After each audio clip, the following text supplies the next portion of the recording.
2021년 12월 8일 오늘의 말씀 시작하겠습니다. 오늘 나눌 말씀은 레위기 15장 1절에서 18절 말씀입니다. 여호와께서 모세와 아론에게 말씀하여 이르시되 이스라엘 자손에게 말하여 이르라. 누구든지 그의 몸에 유출병이 있으면 그는 유출병으로 말미암아 부정한 자라. 그의 유출병으로 말미암아 부정함이 이러하니 곧 그의 몸에서 흘러나오든지 그의 몸에서 흘러나오는 것이 막혔든지 부정한즉 유출병 있는 자가 눕는 침상은 다 부정하고 그가 앉았던 자리도 다 부정하니 그의 침상에 접촉하는 자는 그의 옷을 빨고 물로 몸을 씻을 것이며 저녁까지 부정하리라. 유출병이 있는 자가 앉았던 자리에 앉은 자는 그의 옷을 빨고 물로 씻을 것이요 저녁까지 부정하리라. 유출병이 있는 자의 몸에 접촉한 자는 그의 옷을 빨고 물로 몸을 씻을 것이며 저녁까지 부정하리라. 유출병이 있는 자가 정한 자에게 침을 뱉으면 정한 자는 그의 옷을 빨고 물로 몸을 씻을 것이며 저녁까지 부정하리라. 유출병이 있는 자가 탔던 안장은 다 부정하며 그의 몸 아래에 닿았던 것에 접촉한 자는 다 저녁까지 부정하며 그런 곳을 옮기는 자는 그의 옷을 빨고 물로 몸을 씻을 것이며 저녁까지 부정하리라.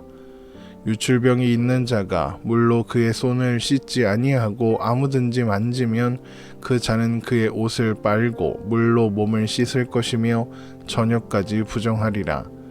유출병이 있는 자가 만진 질그릇은 깨뜨리고 나무 그릇은 다 물로 씻을지니라.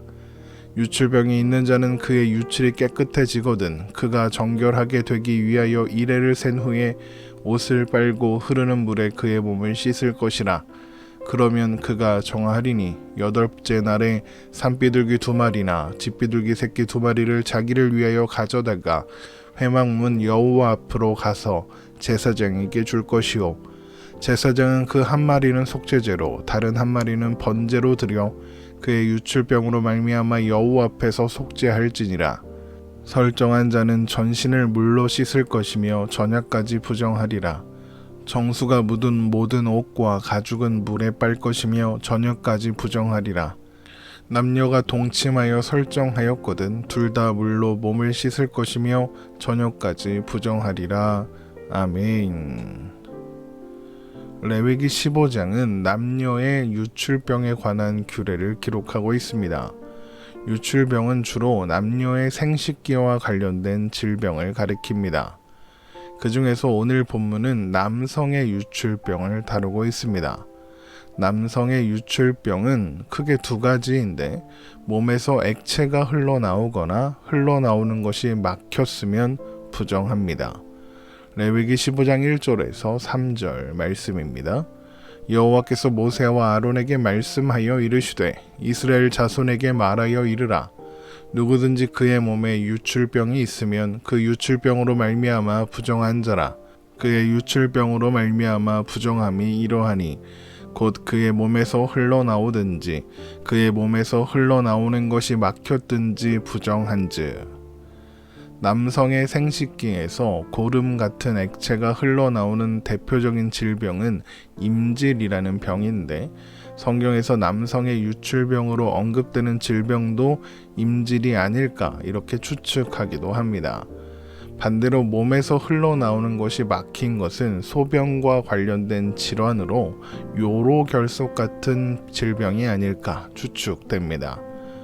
유출병을 부정하다고 하는 이유에 대해서 어떤 성경학자들은 유출병이 주로 문란한 성생활을 통해 감염되는 질병이므로 정상적이고 건강한 부부 생활을 해야 한다는 경고라고 생각하기도 합니다. 물론 그것도 충분히 의미 있는 설명이라고 생각합니다. 그러나 그런 설명은 레위기 15장 16절에서 18절에 기록된 질병에 의한 유출이 아닌 남성의 설정까지 유출의 하나로 보고 부정하다 하는 것에 대한 충분한 대답은 되지 못하는 것 같습니다. 레위기 15장 16절에서 18절입니다. 설정한 자는 전신을 물로 씻을 것이며 저녁까지 부정하리라. 정수가 묻은 모든 옷과 가죽은 물에 빨 것이며 저녁까지 부정하리라. 남녀가 동침하여 설정하였거든 둘 다 물로 몸을 씻을 것이며 저녁까지 부정하리라. 여기에서 남성의 설정이란 남성의 정수, 그러니까 정액이 몸 밖으로 노출된 것을 의미합니다. 부부간의 성관계 그 자체를 부정하다 하시는 것이 아니라는 것입니다. 예를 들어 몽정이나 또 자위로 인한 설정이나 또 피임을 위한 설정 등이 여기에 해당할 것입니다. 그렇기 때문에 조금 더 설득력 있는 설명은 유출이 생명의 상실을 상징하기 때문이라는 것입니다. 우리가 여러 번 확인했었던 것처럼 성경은 생명이 피에 있다고 이야기합니다. 레위기 17장 11절입니다.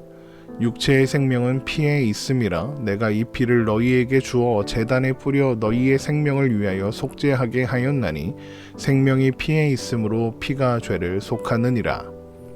그래서 피의 유출은 생명의 유출, 생명의 상실을 의미하고 이것은 죽음의 영역, 곧 하나님 없음의 상태가 되었다는 것을 의미하게 됩니다.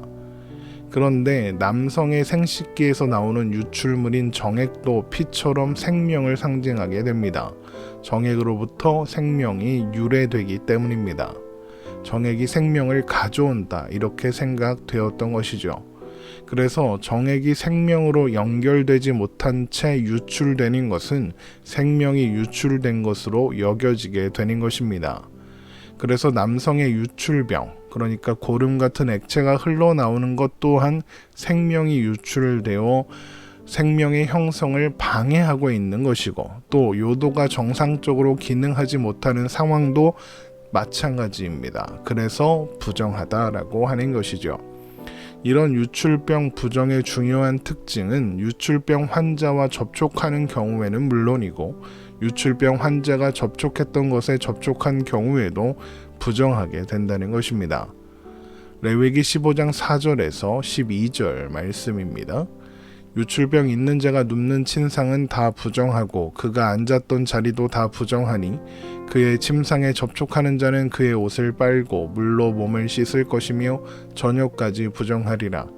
유출병 있는 자가 앉았던 자리에 앉는 자는 그의 옷을 빨고 물로 씻을 것이요 저녁까지 부정하리라. 유출병이 있는 자의 몸에 접촉하는 자는 그의 옷을 빨고 물로 몸을 씻을 것이며 저녁까지 부정하리라. 유출병이 있는 자가 정환자에게 침을 뱉으면 정환자는 그의 옷을 빨고 물로 몸을 씻을 것이며 저녁까지 부정하리라.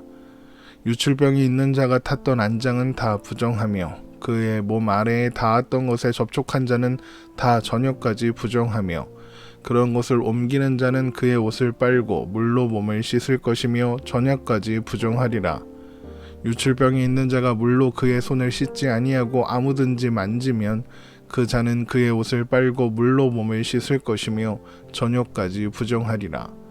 유출병이 있는 자가 만진 질그릇은 깨뜨리고 나무 그릇은 다 물로 씻을지니라. 이것은 나병 환자로 인한 부정이나 주검으로 인한 부정보다 더 강력한 것입니다.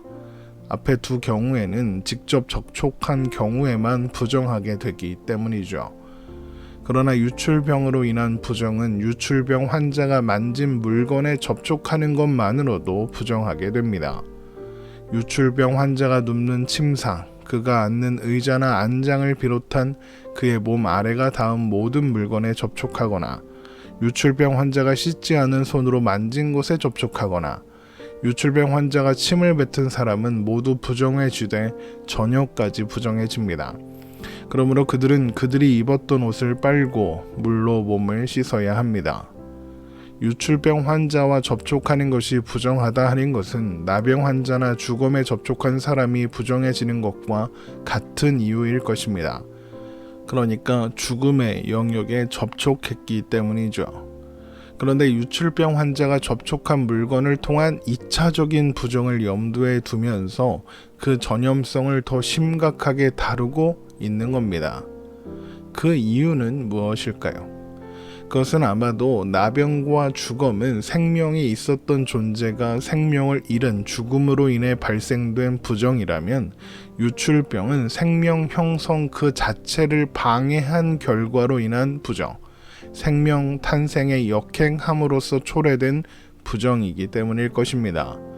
그리고 그 원인이 하나님께서 허락하지 않으신 문란한 성생활의 결과라면 더욱 그렇겠죠.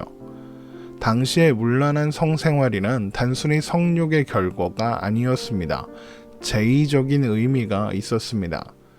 예를 들어 바알을 섬기는 사람들은 풍요와 다산을 기원하며 바알의 산당이나 신전에서 신녀들과 문란한 성관계를 했습니다. 그들은 그것이 바알을 흥분시켜서 비를 내리게 하고 바알이 가진 생명력과 번식력을 나누어 받는 방법이라고 생각했기 때문입니다.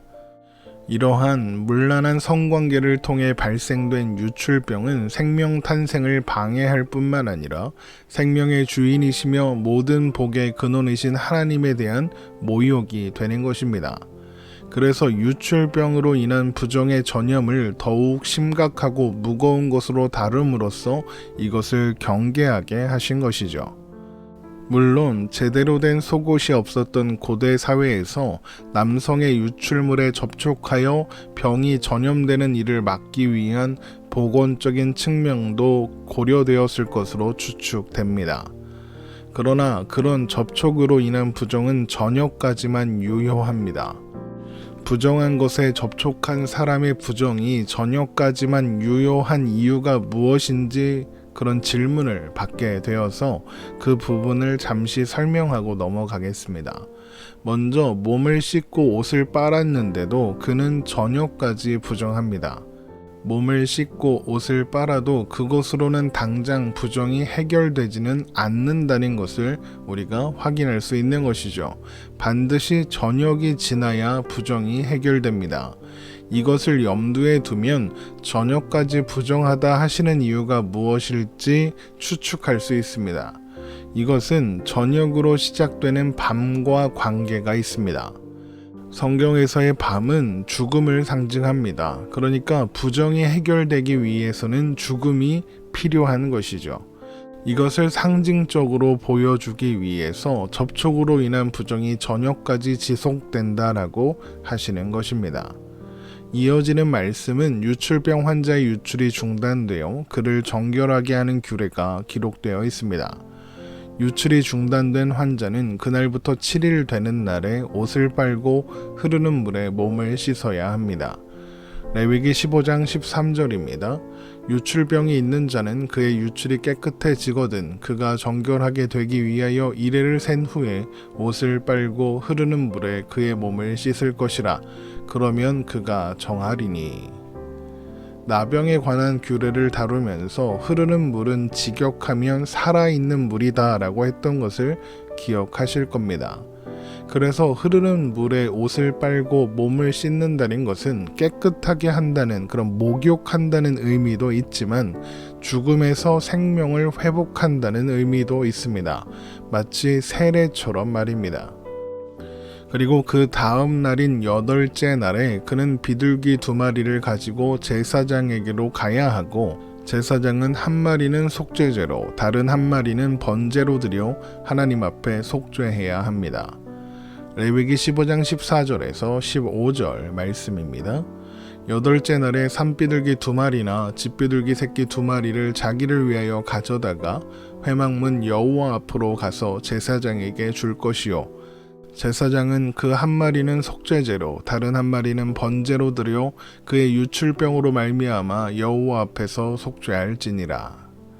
나병 환자를 정결하게 하는 규례에서 가난한 사람의 경우에도 비둘기 2마리와 어린 순양 고음과로 10분의 1 에바를 드려야 했던 것에 비해서 유출병 환자가 드리는 제물은 소소한 편인 것 같습니다. 이것은 아마도 유출병이 나병보다 자주 생기는 병이었을 뿐만 아니라 남성들에 비해 여성들이 그 피해를 입기 쉬웠기 때문에 여인들에게 제물을 준비하는 부담을 지나치게 지우지 않기 위해서였을 것입니다. 결국 우리는 유출병 규례에서 중요하게 다루고 있는 것이 생명임을 알 수 있습니다. 하나님은 어떠한 경우에도 생명이 허비되는 것을 원하지 않으시며 허비되도록 내버려 두지 않으실 것이다. 바로 이것이 오늘 유출병에서 확인하는 내용입니다. 이것은 생명의 주인이신 하나님께서 하나님의 백성들 또한 생명을 소중하게 여기기를 원하신다는 것을 보여줍니다. 생명을 소중히 여긴다는 것은 생명의 주인이신 하나님을 소중하게 여기는 것이고, 하나님 안에서 살아가는 것을, 그러니까 생명 안에서 살아간다는 것을 소중하게 여기는 것이며, 하나님만을 의지하고 살아간다는 것을 의미하기 때문입니다. 그리고 그것만이 참되고 유일한 복이라는 것을 알고 있다는 고백의 의미도 있는 것입니다. 이것을 항상 기억해야 하겠습니다. 오늘 말씀 마치겠습니다. 오늘도 복된 하루 되시기를 주님의 이름으로 축원합니다.